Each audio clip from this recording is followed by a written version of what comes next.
Hello everyone. तो आज मैं आप लोग को पढ़ाने वाली हूँ जल वाष्प, वाटर वेपोरेशन, एवोपरेशन। तो ये एवोपरेशन का ड्राइंग है वाष्पीकरण का।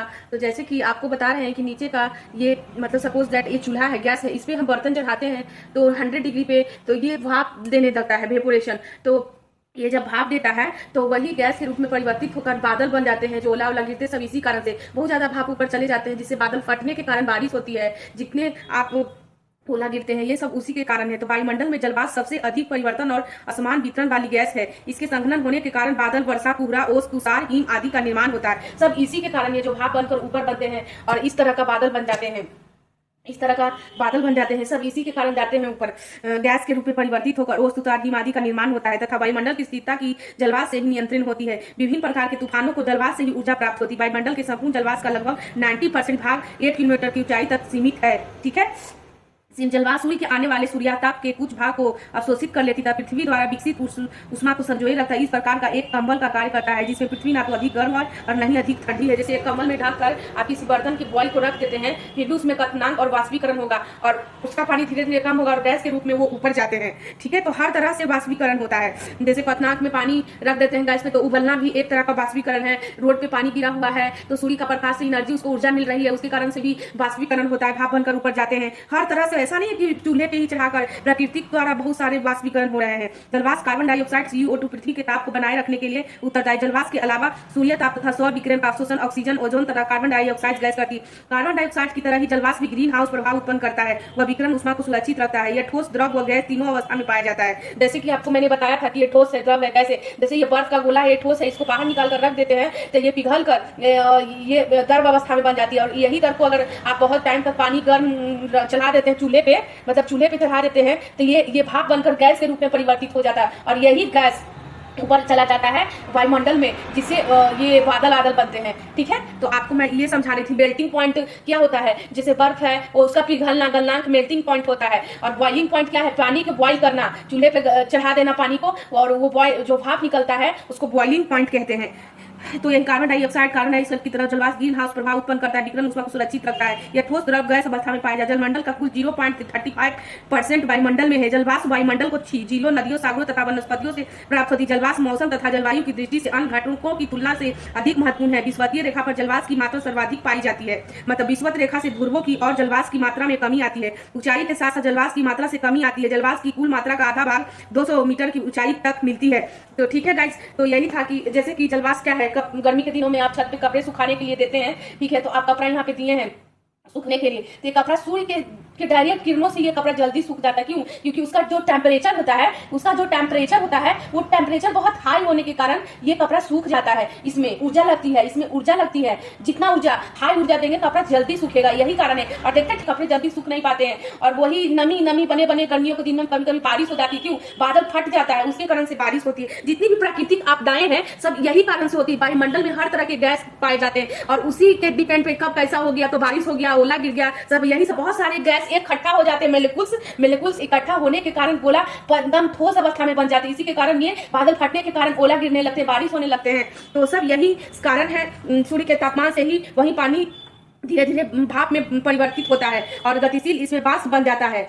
ठीक है। तो क्या है वाष्पीकरण में, इसमें टेम्परेचर 100 डिग्री नहीं रह पर आप मतलब 100 डिग्री नहीं भी है, सूर्य में रख दिए तो वाष्पीकरण शीतलता प्रदान करता है। यह फिक्स टेम्परेचर है, मतलब क्वथनांक पानी 100 डिग्री पर ही उबलेगा, क्वथनांक में ऐसा होता है। तो यही सब है, जिसकी सतह का क्षेत्रफल ज्यादा होगा उसका वाष्पीकरण सतह का क्षेत्रफल भी ज्यादा। गर्मियों के दिनों में कपड़े जल्दी सूख जाते, तापमान ज्यादा होता है टेम्परेचर। ठंड के दिनों में कपड़े नहीं सूखते हैं, सूर्य ही नहीं उगता है। तापमान ज्यादा है तो वाष्पीकरण भी होगा और तापमान नहीं है तो नहीं होगा। तो यही सब कारण, वायु सतह का क्षेत्रफल, तापमान, वायु की गति में वृद्धि, ये सब, आर्द्रता में कम होगा, वाष्पीकरण बढ़ जाएगा। अगर वायु की गति तेज होगी तो क्षेत्र ज्यादा होगा, वाष्पीकरण ज्यादा होगा, तापमान ज्यादा होगा, वाष्पीकरण भी ज्यादा होगा। तो यही सब बातें हैं। तो देखिए ये वाटर साइकिल है। वाटर साइकिल बहुत तरह के होते हैं। ऐसा नहीं है कि वाष्पीकरण और ये है वाटर साइकिल से, तो देखिए एवोपरेशन, वाष्पीकरण, कंडेंसेशन, घनीकरण, प्रिसेप्शन, अपक्षेपण, ट्रांसपीरेशन, वाष्पोसर्जन, मतलब पौधे में पसीना आना, ट्रांसपीरेशन, प्रिसेप्शन, अपक्षेपण, कंडेंसेशन, घनीकरण,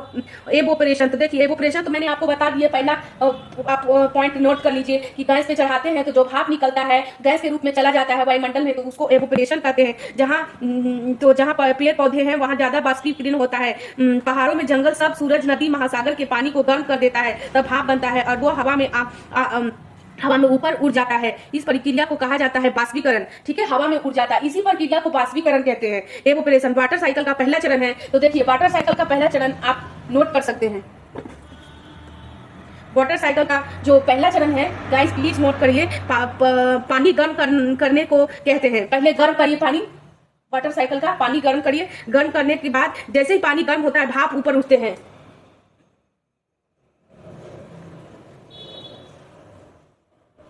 दूसरा पॉइंट है वाटर साइकिल, भाप उठते हैं। तो देख सकते हैं कि जब यह भाप आसमान में पहुंच जाते हैं, पानी को नन्ही नन्ही बूंदों में बदल देती है। पानी की बूंदें और गैस मूल कण साथ मिलकर बादल बनाते हैं। यही गैस भाप बनकर ये गैस बनाते हैं, बादल बनाते हैं।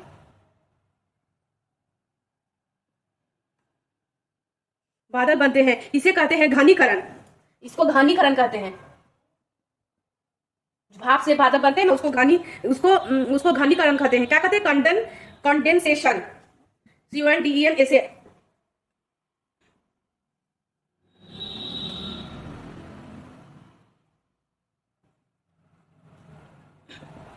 घनीकरण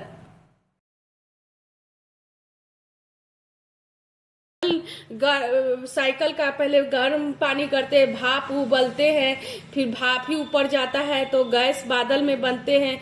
जो बादल बनते हैं उसको घनीकरण कहते हैं, और घनीकरण को कंडेंसेशन भी कहते हैं। तो आप कंडेंसेशन, घनीकरण, एक गर्म पानी रखा जाता है, उस पर एक प्लेट रखिए। ऊपर से जब हम ढक्कन प्लेट को खोलेंगे तो थोड़ी देर बाद उसका ऊपर पानी का बूंदे होगी। यही है घनीकरण। जिसे गर्म पानी करते हैं ना गाइस, सपोज दैट आप ये गर्म पानी किए, ठीक है, इस गर्म पानी किए, उसके ऊपर प्लेट आप रख देते हैं, तो उस प्लेट, देखिए गाइस, जब गर्म पानी करते हैं तो उसके ऊपर प्लेट रख देते हैं, उसके ऊपर जो बूंदे होती है उसी को घनीकरण कहते हैं, कंडेंसेशन। जब बादल ज्यादा भारी हो जाता है और पानी नहीं रख सकते हैं, मतलब ये बर्तन है उसमें पानी नहीं रख सकते, रखे जा रहे तो पानी तो गिरेगा ही, और वो उसका स्पेस, मतलब कि एक प्लास्टिक में रखे हैं तो फट जाता है। तो वही होता है कि फट जाते हैं तो उनसे बारिश हो जाती है। ठीक है, बहुत ज्यादा वहां जाकर गैस भर जाएगा तो बारिश तो होना ही है, तो ओला बर्फ निकलते हैं, और इसी कहा जाता है अवक्षेपण। उसे कहा जाता है अवक्षेपण, प्रिसेप्शन। जैसे बारिश होने लगती है, पानी इकट्ठा होने लगता है महासागरों, झीलों और नदियों में, इस मिट्टी के जरिए भी जमीनों के द्वारा पानी नहरों के अंदर पानी घुस जाते हैं। नदियों में से मिट्टी के जरिए भी जमीने में जाता है, बन जाता है ग्राउंड वाटर, जिसको कहते हैं। वाटर साइकिल एक तरह की प्रक्रिया होती है बाष्पीकरण, घनीकरण, अवक्षेपण की। ठीक है, आप बॉइलिंग पॉइंट जो मैंने आपको बताया, ये भाप बनकर निकल रहा है, इसको बॉइलिंग पॉइंट कहते हैं। मेल्टिंग पॉइंट, बर्फ पिघलना मेल्टिंग पॉइंट होता है। तो यही सब है कि आपको मैं बता रहे हैं। लिक्विड कन्वर्ट होता है, गैस स्टेज में कोई भी हीट लेवल नहीं है, हम लोग गर्मी से डिफाइन नहीं कर सकते हैं।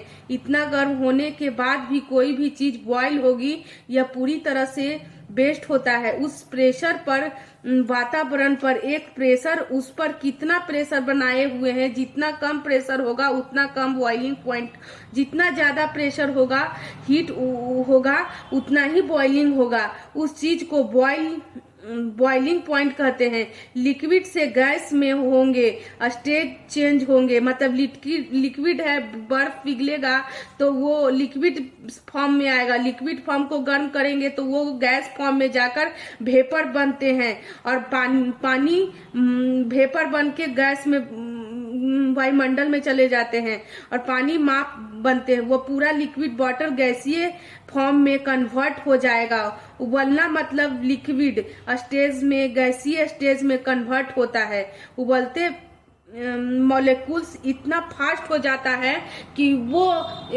मतलब कि गैस में कन्वर्ट हो जाता है, उसका भाप। गलनांक हो गया और क्वथनांक। बॉइलिंग पॉइंट, मेल्टिंग पॉइंट समझ गए, बर्फ का पिघलना, गलनांक, मेल्टिंग पॉइंट, क्वथनांक, बॉइलिंग पॉइंट, भाप का निकलना। तो वह ताप, मेल्टिंग, वह ताप जिस पर कोई ठोस पिघलकर द्रव बन जाता है उसे गलनांक कहते हैं। वह पिघलकर द्रव बन जाता है। गलनांक हमेशा ठोस का होता है, ठोस का गलनांक होता है। ऐसा टेम्परेचर जिस पर ठोस पिघलकर द्रव बन जाता है, ठीक है, मेल्टिंग पॉइंट कहते हैं। चलिए गाइस, बॉइलिंग पॉइंट होता है कि जिस ताप पर टेम्परेचर पे आप बॉईल करते हैं तो वो जो भाप वेपर के रूप में निकलता है तो उसे बॉइलिंग पॉइंट कहते हैं। वह तापमान जिस पर कोई द्रव उबलने लग जाता है उसे क्वथनांक कहते हैं। उबलने लग जाए तो उसे क्वथनांक या बॉइलिंग पॉइंट कहते हैं। बॉइलिंग पॉइंट हमेशा हमें प्रवक्ता होता है। बॉइलिंग पॉइंट हमेशा वेपर के रूप में होता है, द्रवों को क्वथनांक होता है। जैसे कि ठोस अवस्था है तो ये आपको मैंने समझाया, ठोस अवस्था है मतलब बर्फ है, ये पिघलकर द्रव अवस्था में आएगा। द्रव को गर्म करेंगे तो गैस की अवस्था में आएगा। तो ठीक है, ठोस को आप हीट करते हैं, गर्म करते हैं तो वह द्रव में बदलता है। हीट के रूप में एनर्जी देंगे या ऊर्जा देंगे तब वह गैस में होगा। ऐसा नहीं है कि इसको बाहर रख दिए तो बर्फ, किस वजह से, इसमें भी एक तरह का हीट होता है। सूर्य के प्रकाश का जो एनर्जी आता है उसके कारण ये पिघलता है और ये द्रव अवस्था में आता है। द्रव अवस्था को गर्म करेंगे तो ये गैस अवस्था में आएगा। यही भाप बनकर ऊपर उड़ेगा और वायुमंडल में बादल बनाएगा। तो ठोस का गलनांक होता है। गलनांक ठोस पदार्थ के कणों के बीच आकर्षण बल को सामान्य को दर्शाता है। और अगर गर्म कर दो तो पानी का वह गैस रूप में बदल जाएगा, वाष्प बदल जाएगा। द्रवों का क्वथनांक होता है। क्वथनांक द्रव पदार्थ को कणों के बीच में आकर्षण बल के सामर्थ्य को दर्शाता है। तो यही सारी बातें हैं जो आप लोग को अब मैं अगला चैप्टर धूल कण, डस्ट पार्टिकल्स पढ़ाऊंगी, ठीक है। Composition structure of atmosphere, dust particles. Dust particles क्या है? Small solid particles, source. तो यही सब मैं आपको पढ़ाऊंगी। एटमॉस्फेयर, डस्ट, वायुमंडलीय धूलकण, ज्योग्राफी का लेक्चर है। तो चलिए गाइस, अगला चैप्टर मैं आप लोग को अगले चैप्टर में पढ़ाऊंगी। आज वाटर वेपर का चैप्टर कंप्लीट हो गया है। Okay, thank you guys.